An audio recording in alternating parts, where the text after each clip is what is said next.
Chapitre 45. Le sabbat avant l'entrée à Jérusalem. Le miracle de Mathusalem ou Sialem. Le temps s'est rétabli après les pluies des jours précédents. Dans le ciel très pur, un soleil resplendissant. La terre, nettoyée par les pluies, est pure comme l'atmosphère. Elle semble créée depuis quelques heures, tant elle est fraîche et pure. Tout resplendit et tout chante dans la sérénité du matin. Jésus se promène lentement le long des sentiers les plus écartés du jardin.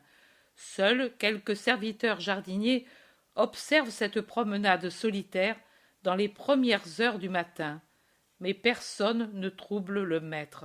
Au contraire, il se retire silencieusement pour le laisser en paix. Du reste, c'est le sabbat, jour de repos, et les jardiniers ne sont pas au travail. Mais par suite d'une accoutumance aussi longue que leur vie, ils sont dehors pour observer les plantes, les ruches, les fleurs, pour lesquelles il n'y a pas de sabbat, et qui parfument, bruissent et bourdonnent au soleil et au petit vent d'avril. Puis, le jardin s'anime lentement, d'abord les serviteurs de la maison et les servantes, puis les apôtres et les femmes disciples, en dernier lieu Lazare. Jésus les rejoint en leur adressant son salut. « Depuis quand es-tu ici, maître ?» demande Lazare en secouant des gouttes de rosée des boucles de cheveux de Jésus. « Depuis l'aurore, tes oiseaux m'ont appelé pour louer Dieu, et je suis sorti ici. Contempler Dieu dans les beautés de la création, c'est l'honorer et prier avec l'émotion de l'esprit. Elle est belle, la terre, et dans ces premières heures du jour, d'un jour comme celui-là, elle nous apparaît fraîche, comme elle l'était dans les premières heures de sa vie. Pierre déclare: « C'est vraiment un temps de Pâques, il s'est arrangé, et le beau temps durera, car il s'est arrangé au début de la lune avec un vent favorable. Cela me réjouit, la Pâque avec l'eau, c'est triste. » Barthélemy dit: « Davantage encore, elle est nuisible aux moissons. Le grain demande du soleil maintenant qu'il va vers la moisson. » André dit: « Je suis heureux d'être ici en paix. Aujourd'hui, c'est le sabbat, et il ne viendra personne, pas d'étranger parmi nous. » Lazare dit: « Tu te trompes, il y a un hôte, un petit hôte. Il dort encore, maître. Le lit moelleux et l'estomac repu lui donnent un long sommeil. Je suis passé pour le voir. » Noémie le veille. « Mais qui est-ce? Quand est-il venu? Qui l'a amené? » « Pourquoi en parles-tu comme si c'était un enfant? » demandent hommes et femmes. « C'est un enfant, un pauvre enfant, c'est sa souffrance qui l'a amené ici. Il était là, contre les barres de la grille, regardant vers la maison, et le maître l'a accueilli. »« On ne savait rien. Pourquoi? » ?»« Parce que l'enfant avait besoin de paix, » répond Jésus, et son visage s'absorbe en une pensée profonde alors qu'il termine. Et dans la maison de Lazare, on sait se taire. Un serviteur vient dire quelque chose à Marthe et puis se retire pour revenir avec les autres qui portent des plateaux garnis d'amphores de lait et des bols et du pain avec du beurre et du miel. Tous se servent en s'asseyant çà et là sur les sièges disséminés. Mais ensuite, ils décident de se grouper de nouveau autour du maître et lui demandent une parabole, une belle parabole, disent-ils, sereine comme ce jour de Nisan. Ce n'est pas une, mais deux que je vais vous donner. Écoutez. Un homme voulut un jour allumer 2 lampes pour honorer le Seigneur dans l'une de ses fêtes. Il prit donc 2 vases d'égale largeur, y mit la même quantité et la même qualité d'huile, une même mèche. Il les alluma à la même heure, afin qu'elle prît à sa place pendant que lui travaillerait comme il lui était permis.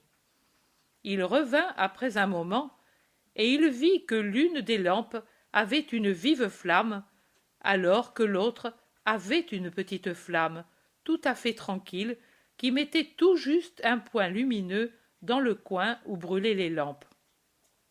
L'homme pensa que sa mèche était mal faite. Il l'observa. Non, elle allait bien, mais elle ne voulait pas brûler aussi joyeusement que l'autre lampe.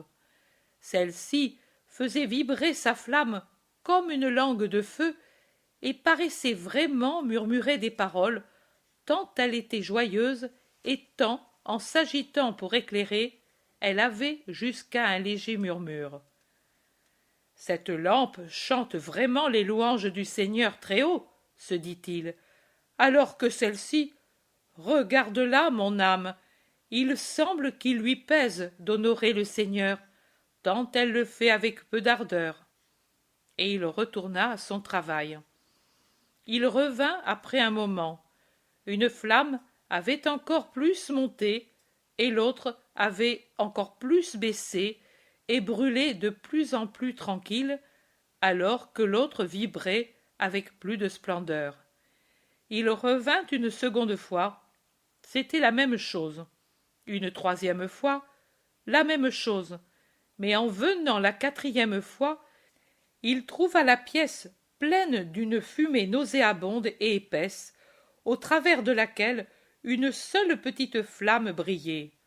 Il alla à l'étagère où étaient les lampes, et il vit que celle qui flamboyait d'abord avec tant d'ardeur s'était totalement consumée et noircie, et elle avait même souillé de sa langue la blancheur du mur.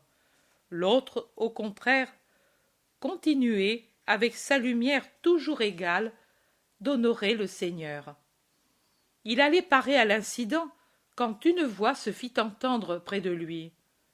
Ne change pas l'état des choses, mais médite sur elles qui sont un symbole. Je suis le Seigneur. L'homme se jeta le visage par terre en adorant, et avec une grande crainte il osa dire « Je suis sot. Explique-moi, ô sagesse, le symbole des lampes dont celle qui paraissait honorer le plus activement a fait des dégâts, alors que l'autre continue de donner sa lumière. Oui, je vais le faire. Il en est des cœurs des hommes comme ces deux lampes. Il y en a qui, au début, brûlent et resplendissent et sont admirés par les hommes, tant leur flamme semble parfaite et constante. Et il y en a qui ont un doux éclat qui n'attire pas l'attention et peut paraître tiédeur pour honorer le Seigneur. Mais passé la première flambée, ou la seconde ou la troisième, entre la troisième et la quatrième, elles font des dégâts, et puis s'éteignent, non sans dommage. C'est qu'elles n'avaient pas une lumière sûre. Elles ont voulu briller plutôt pour les hommes que pour le Seigneur. Et l'orgueil les a consumées en peu de temps dans une fumée noire et lourde qui a même obscurci l'air. Les autres ont eu une volonté unique et constante, honorer Dieu seul, et, sans se soucier des louanges de l'homme, elles se sont consumées elles-mêmes avec une flamme durable et pure, sans fumée et sans mauvaise odeur. Sache imiter la lumière constante, car elle seule est agréable au Seigneur. Seigneur, Seigneur. L'homme releva la tête, l'air s'était purifié de la fumée, et la fidèle étoile de lumière brillait maintenant, seule, pure, ferme, en l'honneur de Dieu, en faisant briller le métal de la lampe comme si c'était de l'or pur. Et il la regarda briller, toujours pareille, pendant des heures et des heures, jusqu'au moment où doucement, sans fumée ni puanteur, sans salir son vêtement, la flamme s'exhala en un dernier éclat. Elle paraissait s'élever au ciel pour se fixer parmi les étoiles, après avoir dignement honoré le Seigneur jusqu'à la dernière goutte et le dernier instant de sa vie. en vérité, je vous dis que nombreux sont ceux qui au début produisent une grande flamme et s'attirent l'admiration du monde, qui ne voient que l'extérieur des actions humaines, mais qui périssent ensuite en se carbonisant et en répandant leurs âcres fumées. Et en vérité, je vous dis que Dieu n'apporte pas d'attention à leurs flammes, car il voit qu'elles brûlent orgueilleusement pour une fin humaine. Bienheureux ceux qui savent imiter la seconde lampe et ne pas se carboniser, mais monter au ciel par la dernière palpitation de leur constant amour. Quelle parabole étrange, mais vraie, belle, elle me plaît. Je voudrais savoir si nous sommes les lumières qui montent vers le ciel. Les apôtres échangent leurs impressions. Judas trouve moyen de mordre. Il s'attaque à Marie de Magdala et à Jean de Zébédée. Attention, Marie et toi, Jean, vous êtes parmi nous les lumières flamboyantes, qu'il ne vous arrive pas malheur. Marie de Magdala est sur le point de répondre, mais elle se mord les lèvres pour ne pas dire les paroles qui lui étaient montées du cœur. Elle regarde Judas, elle se borne à le regarder, mais ce regard est si ardent que Judas cesse de rire et de la fixer. Jean, au cœur doux, bien que brûlant de charité, répond doucement. Et à cause de mon manque de capacité, cela pourrait arriver. Mais je me fie à l'aide du Seigneur, et j'espère pouvoir me consumer jusqu'à la dernière goutte et jusqu'au dernier instant pour honorer le Seigneur notre Dieu. Jacques d'Alphée dit. Et l'autre parabole, tu en as promis 2. Jésus répond. Voilà ma seconde parabole. Elle ne va pas tarder. Et il montre la porte de la maison fermée par le rideau que le vent remue lentement et qui ensuite s'écarte, déplacée par la main d'un serviteur, pour donner passage à la vieille Noémie qui se précipite aux pieds de Jésus en disant « Mais l'enfant est sain, il n'est plus difforme, tu l'as guéri pendant la nuit. Il s'était éveillé et je préparais le bain pour le laver avant de lui mettre la tunique et le vêtement que j'avais cousu pendant la nuit en utilisant un vêtement que Lazare a mis de côté. Mais quand je lui ai dit « Viens, enfant », et que j'ai écarté les couvertures, j'ai vu que son petit corps, si déformé hier, n'était plus pareil, et j'ai crié. Sont accourues Sarah et Marcella, qui ne savaient même pas qu'un enfant dormait dans mon lit, et je les ai quittées pour accourir te le dire. La curiosité s'empare de tout le monde. Question, angoisse de voir. Jésus apaise le bruit d'un geste. Il ordonne à Noémie « Retourne près de l'enfant, lave-le, passe-lui son vêtement et amène-le-moi ici. » Puis il se tourne vers ses disciples. « Voici la seconde parabole, et elle peut être dite. La vraie justice ne fait pas de vengeance ni de différence. Un homme, ou plutôt l'homme, le Fils de l'homme, a des ennemis et des amis. Peu d'amis, beaucoup d'ennemis, et des ennemis dont il n'ignore pas la haine ni les pensées, et dont il connaît la volonté, et qui ne fléchira devant aucune action, pour horrible qu'elle soit. En cela, ils sont plus forts que ses amis, dont la peur ou la déception, ou une confiance excessive, font des béliers qui dissipent inutilement leur force. Ce Fils de l'homme, aux ennemis nombreux, et auquel on reproche tant de choses qui ne sont pas vraies, a rencontré hier un pauvre enfant, le plus désolé des enfants, fils de quelqu'un qui est son ennemi. L'enfant était difforme et estropié, et il demandait une grâce étrange, celle de mourir. Tous demandent des honneurs, et des joies au Fils de l'homme, demande la santé, demande la vie.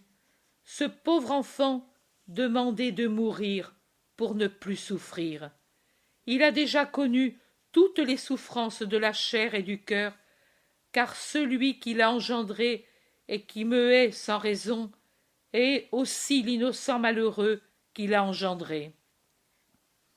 Je l'ai guéri pour qu'il ne souffre plus, pour qu'au-delà de la santé physique, il puisse arriver à la santé spirituelle. Sa petite âme aussi est malade. La haine du Père et le mépris des hommes l'ont blessé et privé d'amour.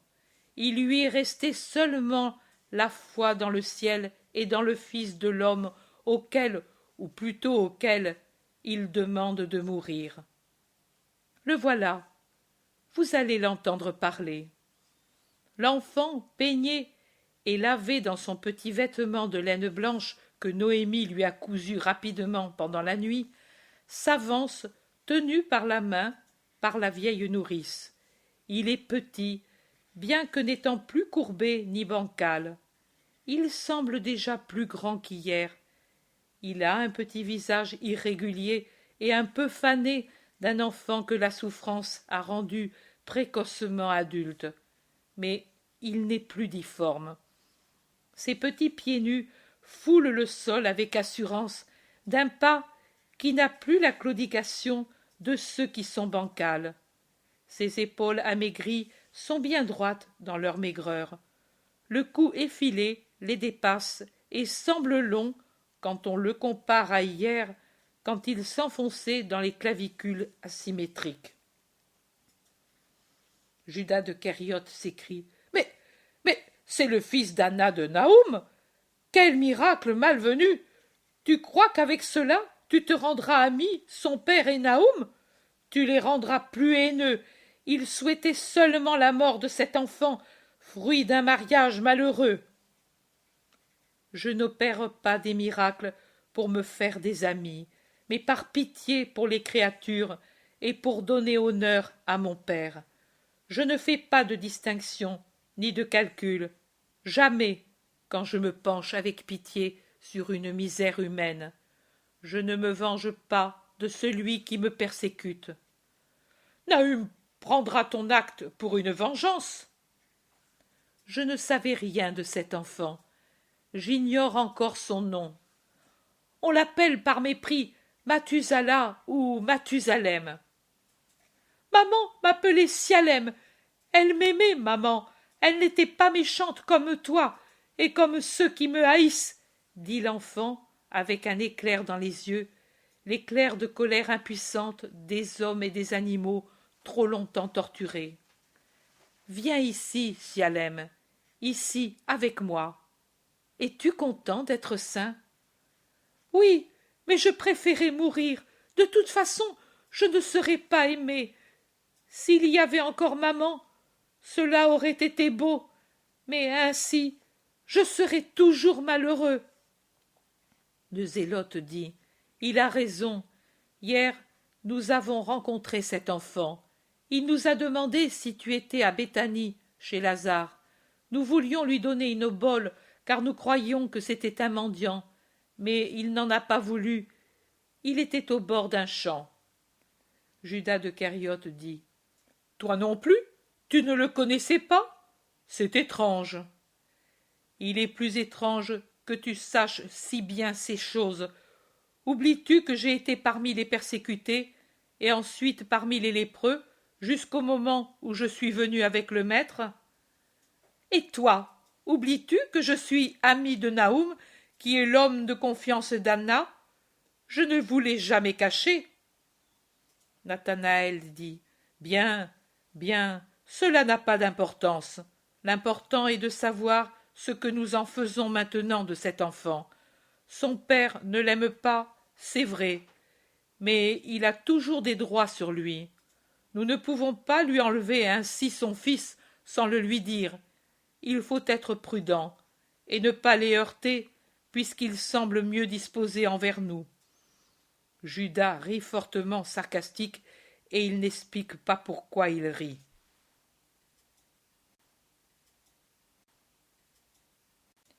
Jésus, qui a mis l'enfant entre ses genoux, dit lentement: J'affronterai Naoum, je n'en serai pas haï davantage. Sa haine ne peut grandir. C'est impossible. Elle est déjà à son comble.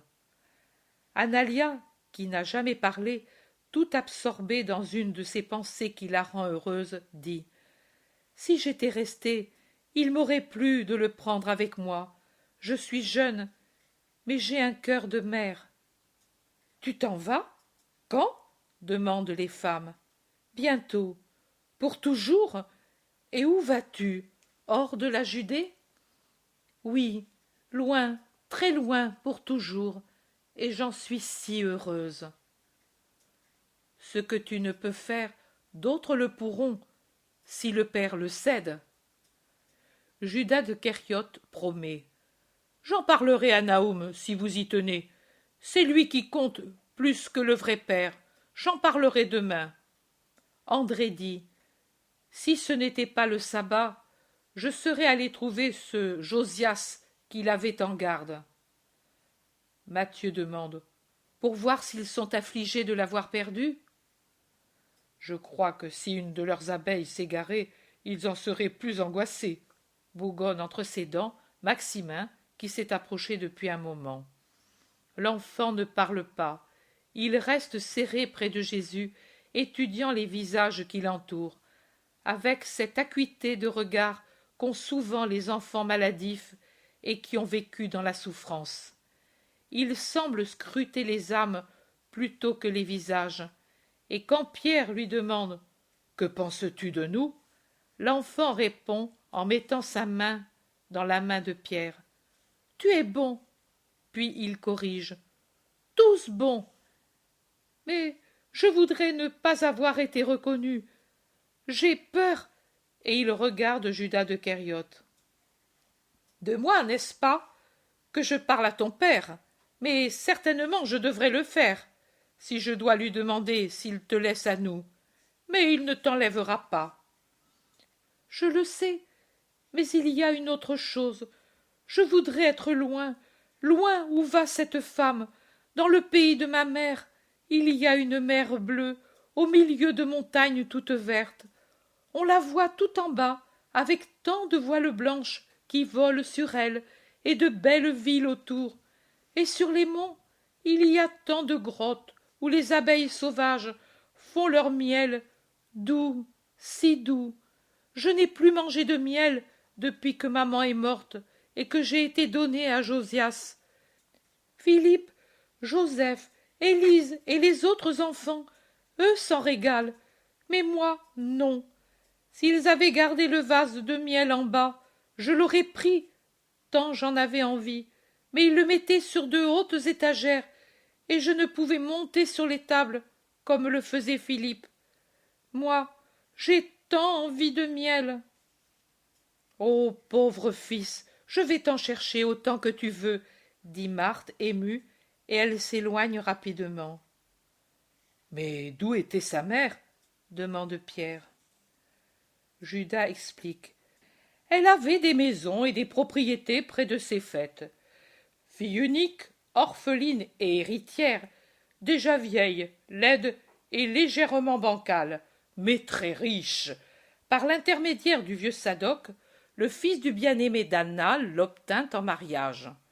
Un contrat qui fut un véritable marché indigne, tout calcul, sans amour.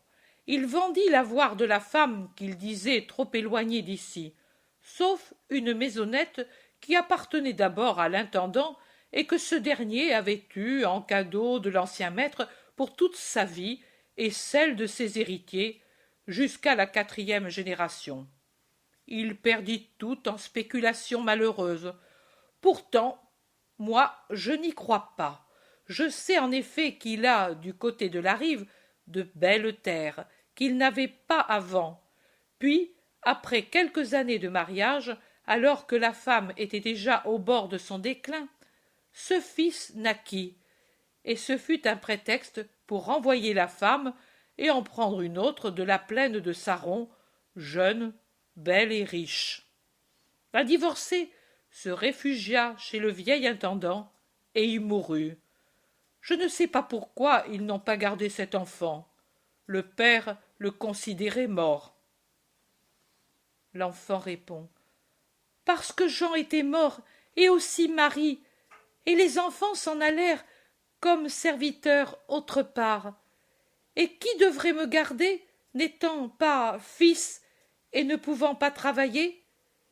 Ils étaient bons pourtant, Michel et Isaac, et aussi Esther et Judith, et ils sont bons. Quand ils viennent pour les fêtes, ils m'apportent des cadeaux, mais Josias me les prend pour ses fils. Judas lui réplique: pourtant, ils ne veulent pas de toi. Maintenant que je suis droit et fort, ils voudront bien. Ce sont des serviteurs, eux. Ils ne pouvaient pas, je l'ai dit, dire au maître: prends cet estropié malade. Mais maintenant ils le peuvent. Mais comme tu t'es enfui de chez Josias, comment peuvent-ils te trouver? Lui dit Barthélemy pour le faire réfléchir.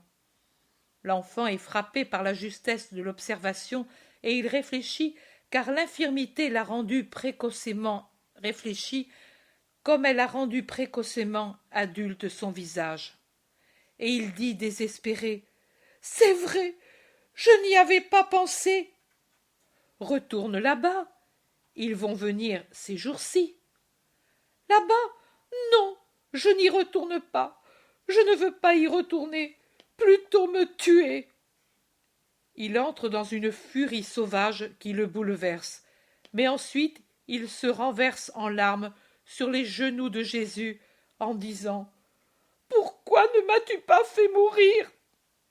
Marthe, qui revient avec un vase de miel, est étonnée de cette désolation, et Barthélemy est affligé de l'avoir provoqué, et il s'en excuse. Je croyais donner un bon conseil, bon pour tous, pour l'enfant, pour toi, maître, pour Lazare. Personne de vous ni de nous n'a besoin d'une nouvelle haine. C'est vrai, un véritable ennui, s'écrie Pierre, et méditant sur la situation, il en tire à part lui des conclusions qui aboutissent au léger sifflement qui exprime son état d'âme en face de problèmes ardus, difficiles à résoudre. L'un propose une chose, un autre une autre chose. Aller trouver Naoum, aller chez Josias et lui dire d'envoyer Michel et Isaac chez Lazare, ou dans un autre endroit où sera l'enfant, car il est prudent de ne pas faire haïr Lazare plus qu'il ne l'est déjà à cause de son amitié avec Jésus, ne rien dire à personne, et faire disparaître l'enfant en le donnant à quelques disciples sûrs. Judas de Kériote ne parle pas. Il semble même étranger au débat. Il joue avec les houppes de son vêtement qu'il peigne et dépeigne avec les doigts. Jésus aussi ne parle pas. Il caresse et calme l'enfant, et il lui relève le visage en lui mettant dans les mains le petit vase de miel. Sialem est un enfant, un pauvre enfant de 10 ans, qui a toujours souffert, mais c'est toujours un enfant, même si la douleur l'a mûri, et devant un pareil trésor de miel, les dernières larmes font place à une stupeur extatique.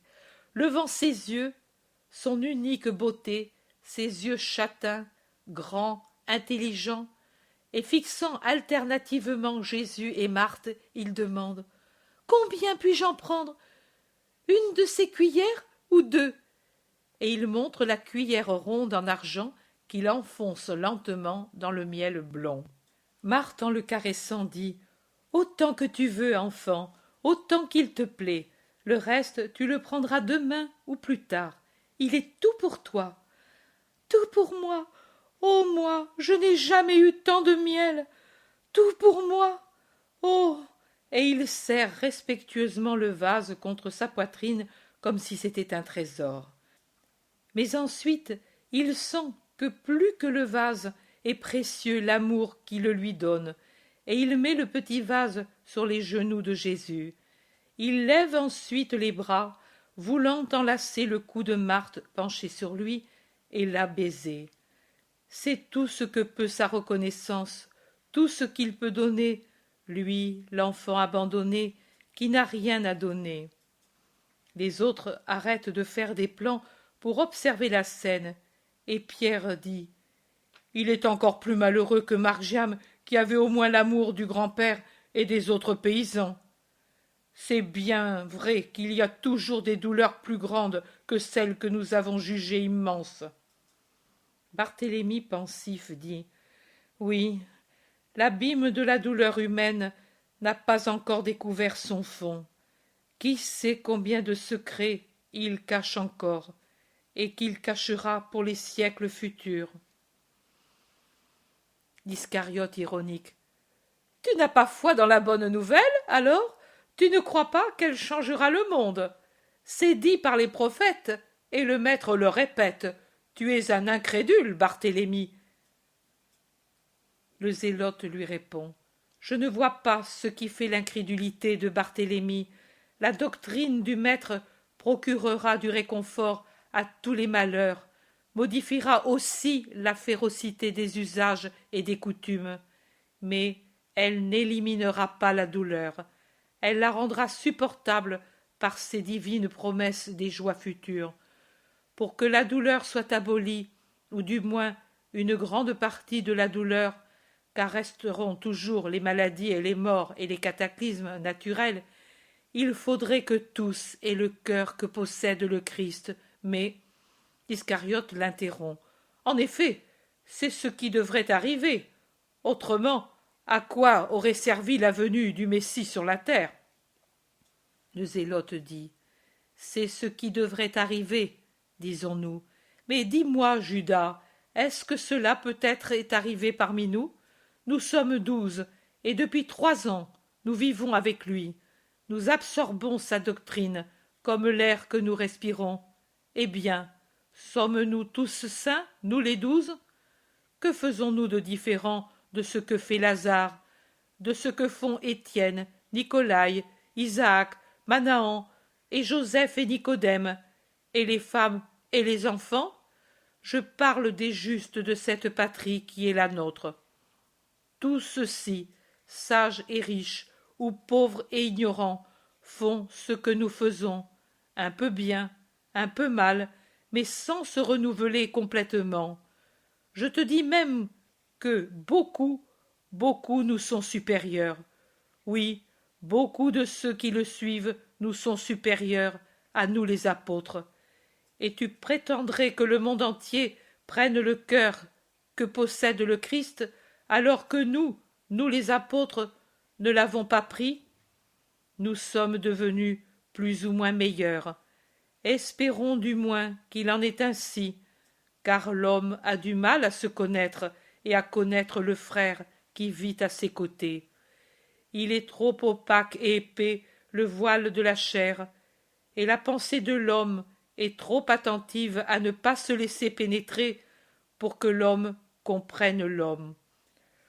Toujours en s'observant, ou bien en observant les autres, on reste à la surface.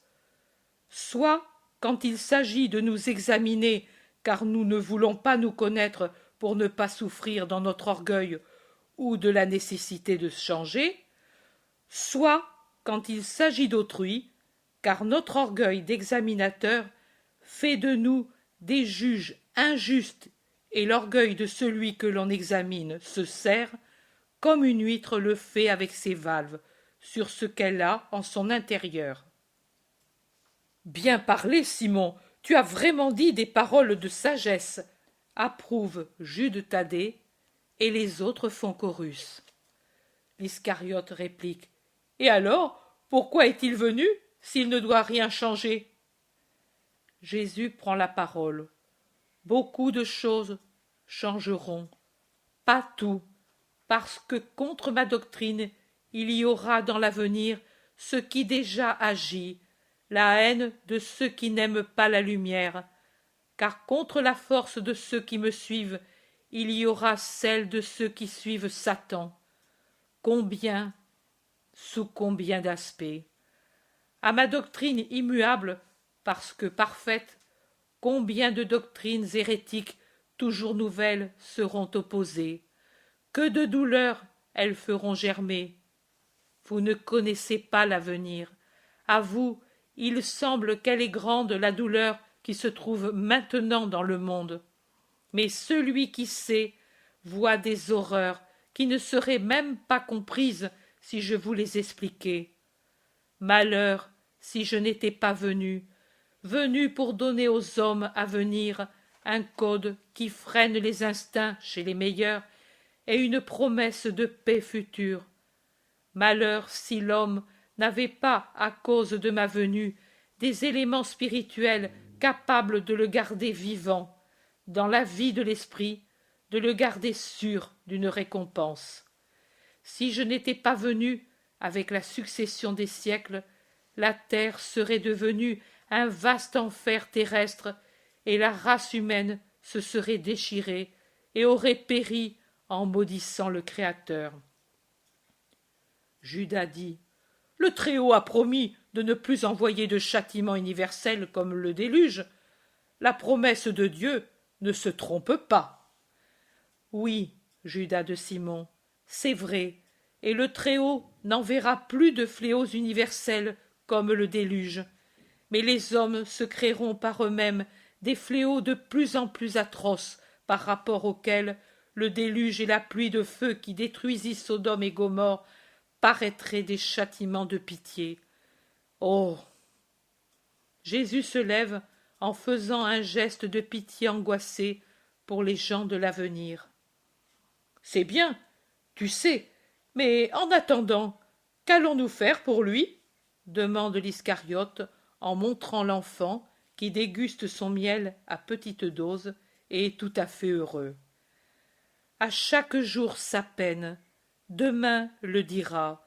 Se préoccuper du lendemain est vain, alors que l'on ne sait même pas si demain on sera encore en vie. Moi je ne pense pas comme toi. Je dis qu'il faudrait savoir où nous irons habiter, où nous consommerons la scène. Tant de choses. Si nous attendons, la ville se remplit. Et où irons-nous? Au Gethsémani? Non. Chez Joseph de Séphoris? Non. Chez Jeanne? Non. Chez Nic? Non. Chez Lazare? Non. Et où alors? Où le Père préparera un refuge pour son Verbe. Tu crois que je veux le savoir pour le rapporter? C'est toi qui le dis. Moi, je n'ai rien dit. Viens, Sialem, ma mère sait que tu es là, mais elle ne t'a pas encore vu. Viens, que je te conduise à elle. Thomas demande: Mais elle est malade, ta mère? Non. Elle prie. Elle a beaucoup besoin de prier. Marie d'Alphée explique: Oui, elle souffre beaucoup, elle pleure beaucoup, et Marie n'a que la prière pour la consoler. Je l'ai toujours vue beaucoup prier. Dans les moments de plus grande douleur, elle vit de prière, pourrais-je dire. Elle termine pendant que Jésus s'éloigne en tenant l'enfant par la main et ayant de l'autre côté Analia, qu'il a invitée à aller avec lui voir Marie.